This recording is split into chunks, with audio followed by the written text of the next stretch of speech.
Et sinon, j'avais une autre concernant, je crois, le docteur Philippe Nicot. J'ai bien aimé votre exposé. Vous avez parlé à un moment donné de 4 cas que vous avez vus dans votre pratique. Et je voulais savoir si vous avez réussi à les déclarer finalement à l'Agence nationale des sécurités du médicament ou pas. Parce que vous avez dit que c'était compliqué d'écrire un article, mais je ne savais pas si c'était... Alors, il y a plusieurs choses. Quand on observe des effets secondaires, des événements secondaires, événements secondaires, c'est-à-dire telle personne, elle prend tel médicament, on s'aperçoit qu'il a mal aux jambes.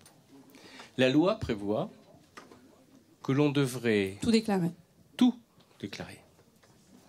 C'est pas que ce qui est grave, ce qui est quand même, entre parenthèses, infaisable. Parce qu'on passerait notre temps à ça. Donc on a même mis une loi énorme qui est inapplicable. Dans ce qu'on a fait, nous, c'est-à-dire qu'on a bien sûr déclaré les effets, sinon on était en faute, on ne peut pas publier si on ne fait pas ces déclarations. Donc par contre, pour être sûr qu'on avait bien observé, il a fallu qu'on soit très prudent, et donc on a repris les dossiers écrits, les lettres, les comptes rendus des examens biologiques, etc. Être sûr qu'avant, il n'y avait rien, qu'après, c'était apparu, et je me dis qu'on s'était mis, nous, un critère dur, c'est-à-dire que quand le médicament avait été arrêté ou diminué pour quelle que soit la raison, on avait la preuve que le diabète aussi s'était amélioré. Donc on a tout déclaré dans les règles. Il y a des patients pour lesquels il n'y avait pas eu d'amélioration qu'on n'a pas déclaré, hein, parce qu'on les avait exclus de notre analyse.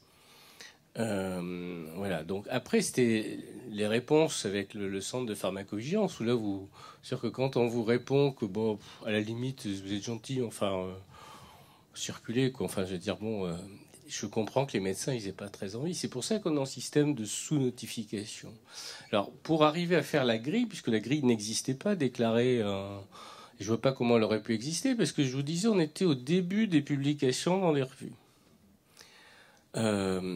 Pour un autre événement qui est parti pareil sur des déclarations de l'histoire du Mediator, quand à la fois le cardiologue marseillais Georges Chiche a fait sa déclaration en 99 et 10 ans plus tard Irène Frachon a fait ses déclats, ils sont partis de rien. Ils avaient eu... moi j'avais un tout petit peu.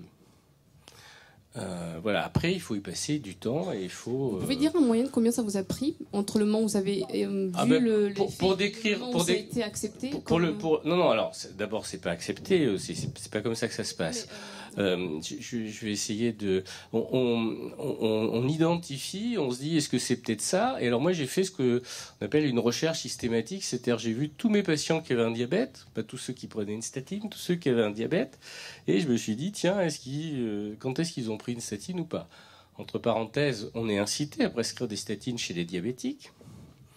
Et l'assurance maladie paye via les rémunérations sur objectif les médecins généralistes qui prescrivent des statines aux diabétiques. Moi, je fais partie des 3% qui ont refusé cette rémunération. Donc, si vous voulez, c'est difficile déjà de se poser la question, puis de les reprendre tous un par un et de se dire, mais quelques années avant, qu'est-ce qui s'était passé? Donc il faut retrouver toutes les données biologiques, etc. S'il y a eu des événements, tous les événements qui peuvent être des facteurs de confusion. Ça peut être aussi le poids, etc. Donc c'est vraiment le niveau de cholestérol, etc. Tout ce qui peut montrer que les gens en plus ont bien pris les médicaments. Et puis les autres médicaments qui peuvent être diabétogènes. Entre parenthèses, dans notre cas, il y avait aussi deux qui avaient d'autres médicaments qui pouvaient être diabétogènes. Donc il faut être très précis, sinon on est dans une déclaration qui est biaisée, qui n'est pas de bonne qualité, qui ne va pas aider. Après, il faut se dire que le système de pharmacovigilance, quand on notifie des cas, se base sur un critère d'imputabilité. C'est-à-dire qu'on dit, est-ce que le facteur il était connu, est-ce qu'il est crédible, est-ce qu'il repose sur des arguments physiopathologiques, et qu'est-ce qu'il y a dans la littérature. Et c'est différent de quand on raisonne au niveau épidémiologique, on se dit est-ce que le risque est attribuable? Parce que la vraie question qui reste en suspens, c'est que parmi les 3 millions de patients diabétiques en France, combien sont imputables ou attribuables, aux statines, à d'autres médicaments diabétogènes, puisqu'il y en a qui sont très diabétogènes. Vous avez les neuroleptiques de dernière génération qui font prendre 30 kilos, etc. Donc il y a beaucoup de médicaments, il y a beaucoup de coupables potentiels. Si la réponse est 5%, si la réponse est 10%, ça ne sera pas la même. Pour le moment, on n'a pas pu obtenir ce chiffrage précis. Donc ce sont d'autres études.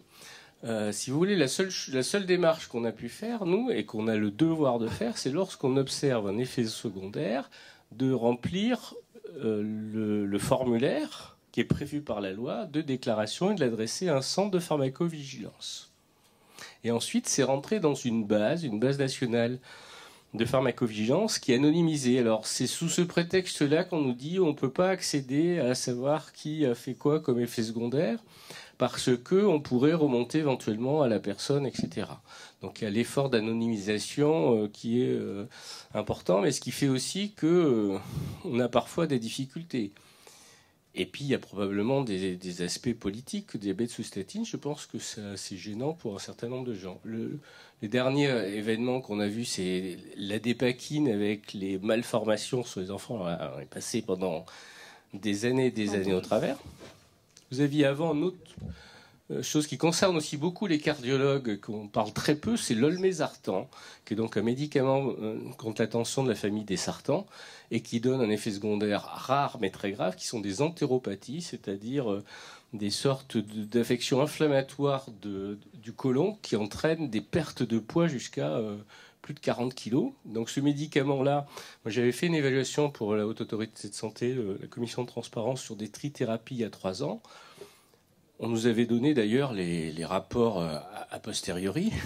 Et la firme, quand elle a vu que le médicament n'était pas remboursé, a usé de son droit au secret des affaires, au secret industriel.